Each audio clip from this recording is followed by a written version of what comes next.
It all started during what was supposed to be the most relaxing summer of my life. I had just finished some stressful projects at work and decided to take a well-earned break at my lake cabin, a place that had been in my family for years.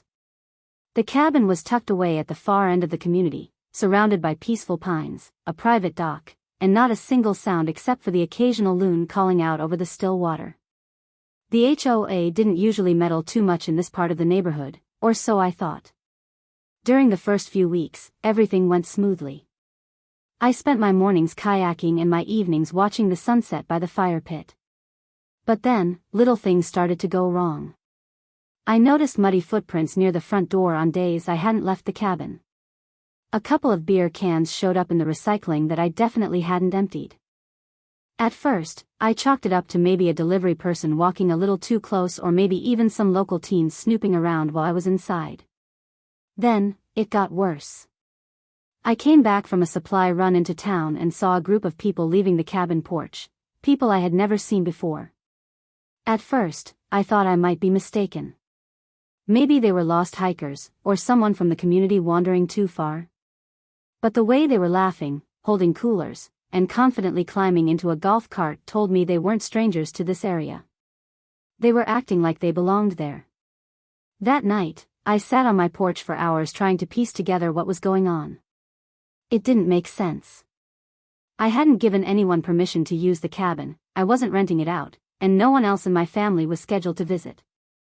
Then I remembered a conversation I'd overheard at the last HOA barbecue, the one I nearly skipped.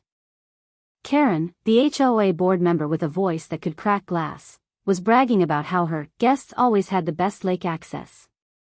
At the time, I thought nothing of it. But now, it clicked. My cabin was one of only 3 properties on that end of the lake, and it had private shoreline access. She must have been sending her guests down while I was away. I didn't want to make accusations without proof, so I quietly installed security cameras, nothing obvious, just a few hidden trail cams around the perimeter and one over the front door. I didn't have to wait long. Within 3 days, I had footage of 3 separate groups arriving, using my outdoor furniture, dragging in coolers, taking selfies on my dock, and even letting their kids jump into the lake from the edge of my private property. One guy even tried the doorknob. That was the final straw. Reviewing the footage late one night, I saw something that made my stomach turn. Karen herself appeared on the screen, walking a group of guests down to the property like she was giving them a private tour. She waved toward my dock, pointed at my grill, and then strolled away like a proud host. That was the confirmation I needed. She wasn't just allowing it, she was orchestrating it. That discovery turned my peaceful retreat into a surveillance mission. I started logging every incident, timestamping everything, and building a case. I knew Karen had sway on the HOA board, and if I brought this up without undeniable proof, she'd just call it a misunderstanding. But what I had now? It wasn't hearsay. It was evidence. What made it all the more frustrating was how smug they all looked in the footage. They'd come onto my land, use my property, and leave trash behind like they owned the place. I even found one of my garden chairs broken and shoved behind the storage shed. These weren't quick visits, they were full-on parties. And I was done being the unaware host of someone else's getaway. I began to lock up anything valuable and double-check all entry points before leaving the cabin, even if it was just for a few hours. Every time I returned, I checked the footage first. I felt like a detective guarding a piece of land I already owned. It was exhausting, frustrating, and deeply violating. But at least now I knew the truth. I knew who was behind it. And I knew what I had to do next. At IT was around the second week of July when I decided enough was enough. The suspicion had already grown into certainty, and I was done playing the clueless cabin owner. After seeing Karen personally guide a group of guests down to my dock like she was offering a tour of a public park, I knew I needed something more solid than just my gut feeling. So, I went to the hardware store in the nearest town and bought a few high-definition outdoor trail cameras. These weren't the kind you'd use for casual wildlife watching, these were motion-activated, weatherproof, and able to send footage directly to my phone. I spent the better part of a quiet afternoon installing them. One went up near the front porch, well camouflaged in the wood trim. Another one I mounted behind a tree near the lake path where I had first seen the trespassers walk through. A third was aimed at the dock itself, capturing anyone who came within 20 feet of the water. I kept the angles discreet, nothing visible to the casual observer. I didn't want them to know they were being watched. Not yet. The first 2 days were quiet. I actually started thinking maybe the cameras would turn up nothing. Maybe Karen had realized I was around more now and told her guests to back off for a while. But then the notifications started hitting my phone. First, around 2:17 p.m. on a Wednesday, a family of 5 strolling down the path in bathing suits, carrying floaties and a picnic basket. They looked completely at ease, as if they belonged there. Then again on Thursday, another group, 2 couples this time, one of them lighting a cigarette on my deck like it was their smoking lounge. I watched them in real time, jaw clenched. They were lounging on my outdoor chairs, dragging sand into my porch, and laughing like this was their private vacation.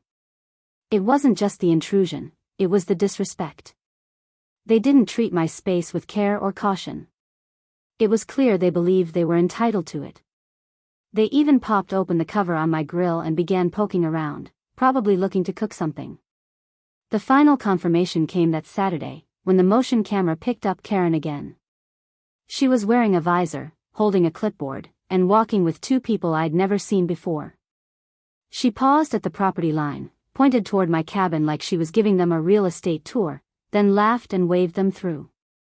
She didn't even check to see if anyone was home. She just dropped them off like a cab driver and walked away with the confidence of someone who believed she was untouchable. I saved every clip, labeled and dated each one, and backed them up to a hard drive. The timestamps were ironclad. I had footage of license plates from the golf carts, clear shots of faces, even audio clips where people were talking about how easy it was to get in. One guy joked, "Karen says we've got until sundown before anyone shows up. Let's get some beers going." That line alone made me clench my fists. Karen had essentially scheduled shifts for trespassers on my private land. That's when I knew it wasn't just an occasional boundary crossing, it was organized. Repeated. Expected. And somehow, no one had thought I'd notice. I started keeping a written log of everything. The date, the number of people, any damage or trash I found afterward. I even took pictures of leftover garbage, footprints in the soil, and spots where the grass had been worn down by frequent use. My peaceful summer retreat had become a live security operation. I no longer woke up to enjoy the morning breeze, I woke up to check the motion alerts. Each time my phone buzzed, I half hoped it would be a squirrel or a bird, but it never was. It was always people. Always strangers. Always using my space like a community pool they didn't pay for. And no one said a word to me. Not a single apology. Not a heads up. Not even a neighborly, "Hey, hope it's okay." It was all behind my back, and I knew exactly who had opened that door. Karen had turned my property into her HOA-sponsored hangout zone, and for a while, it seemed like I was the only one who even cared. But now I had something they didn't expect me to have, undeniable video proof. After collecting nearly 2 weeks of footage, it became clear that this wasn't some harmless misunderstanding or a few random wanderers making their way down to the lake. It was routine. It was coordinated. And it was being encouraged by the one person who was supposed to uphold the neighborhood's standards, Karen. That's when I decided I had to take action. I sat at the dining table of the cabin, surrounded by printouts of security footage, time logs, and written notes I'd made after each incident. I had names, faces, timestamps, and even voice recordings. But having proof wasn't enough anymore. I had to lay down a clear, unmistakable boundary. So I drafted an official guest policy notice, printed multiple copies, and posted it in 3 visible locations: the front gate of my cabin, the path leading to the dock, and directly on the porch wall near the entrance.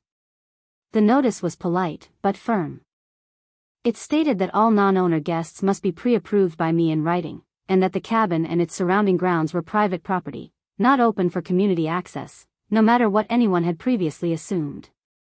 I also included a bolded line that read, unauthorized entry will be considered trespassing and reported to authorities.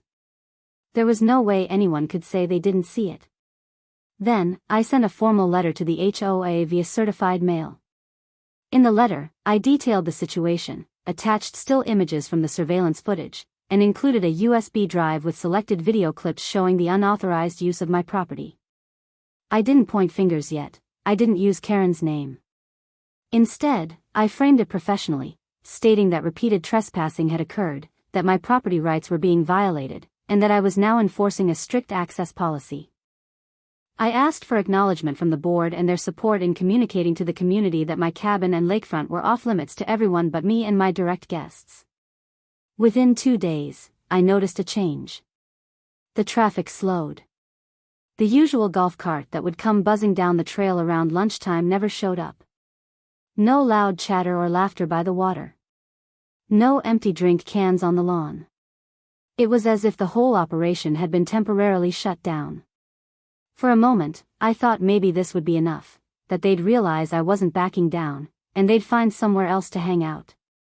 But that sense of peace didn't last long. Late one afternoon, I received an unexpected knock at the door. It was Karen, standing there with that over-rehearsed smile she always wore at board meetings. She acted like everything was perfectly normal. She said she'd heard there was some confusion about guest access and that she just wanted to clear the air. Her tone was friendly, but behind her words, I could feel the tension. She didn't ask why I put up the notices, she knew why.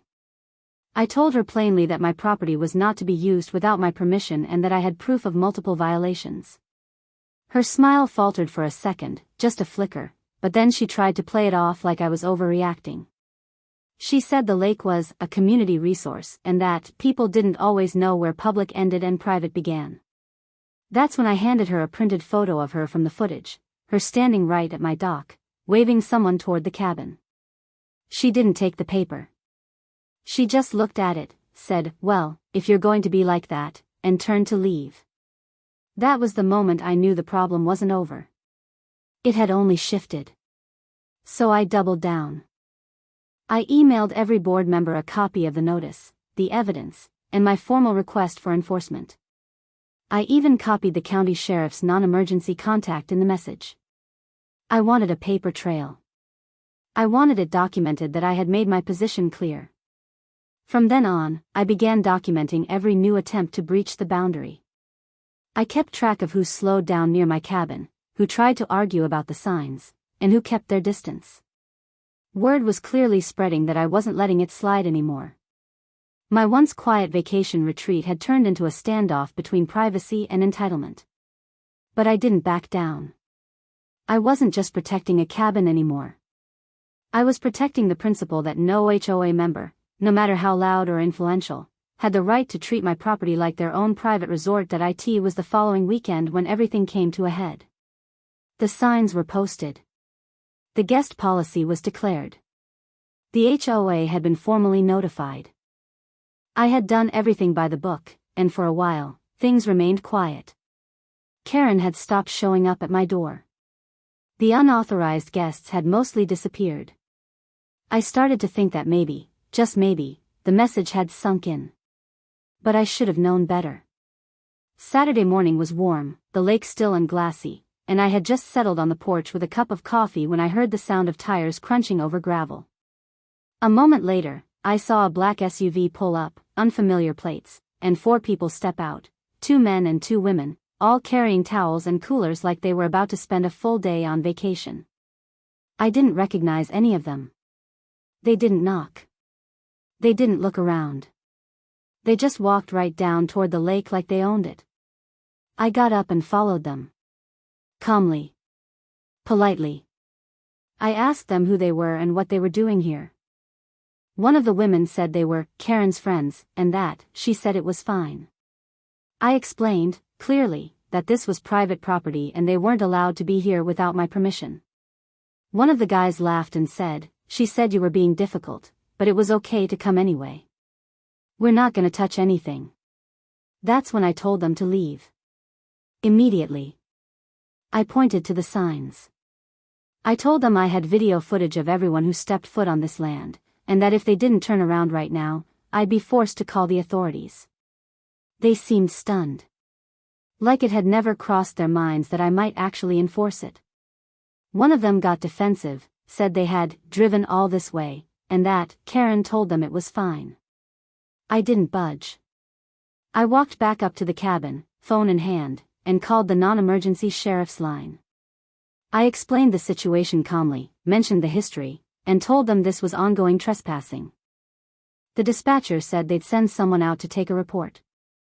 About 15 minutes later, just as the group was reluctantly packing up and heading toward their car, I heard another vehicle pull in. But it wasn't law enforcement. It was Karen. She got out of her car already fuming, arms waving before she even reached the porch. "You didn't need to call the police," she barked, loud enough for the whole lake to hear.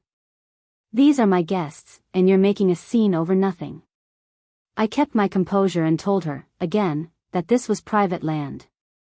Not HOA land. Not community property. My land. And her guests had no right to be there. That's when she snapped. She pulled out her phone, called 911 right in front of me, and told them that I was harassing her friends, intimidating them, and causing a disturbance. The moment the call ended, she turned to me with this smug look on her face like she had just played her trump card. I didn't say a word. I simply walked into the cabin, pulled up the live camera feed on my tablet, and set it down on the porch table. The footage showed her guests arriving, walking onto my property, ignoring the posted signs, and refusing to leave when asked. A few minutes later, the sheriff's deputy arrived. One of the women from Karen's group rushed to speak first, trying to paint me as the unreasonable property owner who had flipped out on some innocent visitors. But the officer didn't buy it. He asked for ID, asked questions, and listened carefully. Then I handed him the flash drive with clips from earlier in the day. I showed him the posted notices, the guest policy, the printed emails to the HOA board. I had everything in order. Karen stood there, arms crossed, trying to interject. But the officer cut her off. He said plainly, "Ma'am, if you don't have permission from the property owner, you can't be here, or send people here." She looked shocked. Furious. But she didn't say another word. The deputy asked if I wanted to press charges. I said no, not yet. I just wanted it on record. He took statements from both sides and gave everyone a warning. The SUV left without further protest, but Karen lingered behind, glaring at me like I'd just betrayed some unspoken neighborhood code. After the deputy left, the air around the cabin was still tense, like a thunderstorm had passed but the clouds hadn't moved on yet. Karen's SUV sat idling for a few minutes longer before she finally backed out and sped off in the direction of the main road, tires kicking up a small dust cloud as she went. I stood on the porch watching her leave, my hands resting on the wooden rail, still gripping my phone tightly. For a while, I just stood there. Not because I didn't know what to do next, but because I needed to breathe. Everything that had built up over weeks had just played out in the open, and while I hadn't raised my voice or lost control, I was furious. Not just because they trespassed. Not just because Karen had lied. But because even when caught, even when faced with facts, she thought she could manipulate the narrative by calling the cops on me. That evening, as the sun dipped below the tree line and the lake turned a deep orange, I sat down at the kitchen table and started reviewing the footage again, this time to find the best moments to send in with my follow-up complaint. I took screenshots of the SUV's plates, time-stamped the exact moment they crossed onto my property, and saved clips showing Karen arriving and making the call to 911. I knew this wasn't over. People like her didn't admit defeat. They regrouped. They found loopholes. They pushed again, just in a different way. I sent a second email to the HOA board, this time addressed to all sitting members, not just the general inbox. I attached new footage, explained the details of what happened, included the deputy's name and badge number, and made one point crystal clear: if this happened again, I would not just file another report, I would file trespassing charges. I told them I expected the HOA to act in good faith and circulate an official notice to all members that my cabin and lakefront were not to be accessed under any circumstances without explicit permission. The next morning, I received a polite but vague response from the HOA secretary. She acknowledged my concern, thanked me for bringing it to their attention, and said the board would review the incident at the next scheduled meeting. It was classic HOA language, non-committal, careful, and deliberately slow. But what they didn't realize was that I wasn't relying on them anymore. Later that day, I made a visit to the county office. I requested a copy of the original land survey and deed, and made sure I had a clear legal map showing the boundaries of my property. I then filed a formal notice of no trespass with the local sheriff's department, listing Karen and any unauthorized guests associated with her. I also contacted a real estate attorney and sent over the footage, just in case things escalated. I wasn't waiting for the HOA to decide whether my rights were worth defending. I had already decided that for myself. 2 days later, something interesting happened. A neighbor from 2 lots over stopped by while I was stacking firewood near the porch. He introduced himself, Dan, and said he'd been watching the situation unfold. He leaned in a little and said, "You're not the only one she's done this to. Couple years ago she used to send her cousin down to fish off my dock like it was nothing." That's when I realized this wasn't personal, it was a pattern. Karen had been overstepping for years. The only difference was that I had stood my ground and caught her in the act. Dan offered to write a letter to the HOA if I needed witnesses, and I thanked him. It was the first time since this mess started that I didn't feel like I was fighting it alone. I spent the rest of that week adding a few more cameras, reinforcing the back gate with a padlock, and putting up an additional sign by the driveway that read, "Private property, no trespassing, video surveillance active." There was no room for confusion now. That Saturday, for the first time in weeks, the cabin felt like it belonged to me again. No golf carts. No random voices by the water. No empty bottles or strange towels left behind. I sat on the dock that evening, watching the ripples on the lake, a sense of calm finally starting to return. The following week, the HOA finally held their monthly board meeting. I wasn't a board member, but I made sure to attend. It was held in the community center just down the road from the lake, and despite its usual sleepy agenda of landscaping updates and mailbox repairs, this meeting had buzz. Word had spread about the incident at the lake cabin, and people were curious. I noticed more neighbors than usual seated in the folding chairs, some whispering, others side-eyeing Karen, who sat at the far end of the table like nothing had happened. When it came time for the public comments section, I stood up and calmly presented the situation. I laid it all out, the repeated trespassing, the security footage, the warning signs, the confrontation, and the police involvement. I made it clear that my land was not shared space, that Karen had misled people about access, and that the HOA needed to set the record straight to avoid further legal action. I didn't raise my voice. I didn't throw insults. I simply presented the truth and let the evidence speak for itself. Karen, of course, tried to spin it. She claimed it was a misunderstanding, that her guests thought it was part of the common lakefront, and that she never told anyone to trespass. But she underestimated how many people had heard her brag about lake access at past HOA events. And she didn't know that at least 3 neighbors had quietly approached me during the week to share similar stories, moments when Karen had overstepped, overpromised, or overruled others as if she were in charge of more than just a committee. One of those neighbors, Dan, the same one who told me about her cousin fishing off his dock, stood up and backed my story. Then another woman chimed in, saying she had once found a group of Karen's relatives barbecuing on her lawn during Memorial Day weekend. The board began to shift in their seats. You could see it happening in real time, the turning of the tide. The HOA president, who had stayed quiet until then, finally spoke up. He said that while it wasn't the board's job to enforce private property boundaries, it was their responsibility to ensure members weren't misrepresenting HOA privileges or creating liability for others.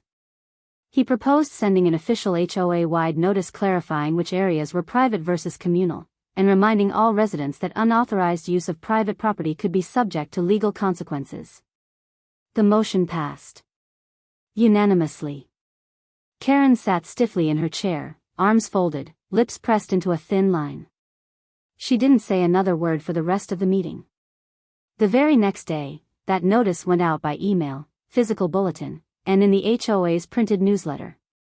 It included a clear map of the lakefront properties, with mine outlined in bold red and labeled, privately owned. Access by permission only. It was the validation I had fought for since the beginning. Not just for my property, but for every homeowner who'd ever felt steamrolled by HOA politics or the entitlement of people like Karen. From that point on, something changed. The golf carts stopped cruising near my cabin. The loud guests and day trippers vanished. Neighbors who had stayed silent before now waved as they passed, some even stopping to chat or offer support. I could feel the energy around the lake shift, subtle, but undeniable. Karen's influence didn't vanish completely, but it definitely lost its shine. People had seen the footage. They'd heard the stories. And now, there was a line she couldn't cross anymore without consequence. The most unexpected part? She stopped showing up to meetings for a while. Skipped 2 in a row, in fact. Rumors swirled that she had been quietly asked to step down from her role as a volunteer liaison, though the board never confirmed it publicly. But around the neighborhood, her nickname started to change. People who once called her Queen of the HOA now jokingly referred to her as the unwelcome guest queen. That summer ended very differently than it began. My cabin became peaceful again. No more cameras constantly pinging alerts. No more confrontations. Just the quiet hum of cicadas in the evening and the soft splash of water under the dock. The victory wasn't just personal, it was community-wide. Other homeowners started to feel bolder. The board became more cautious about how power was used and how property lines were respected. Karen had underestimated one thing from the very beginning: what happens when someone refuses to be bullied, documents everything, and forces the truth into the light.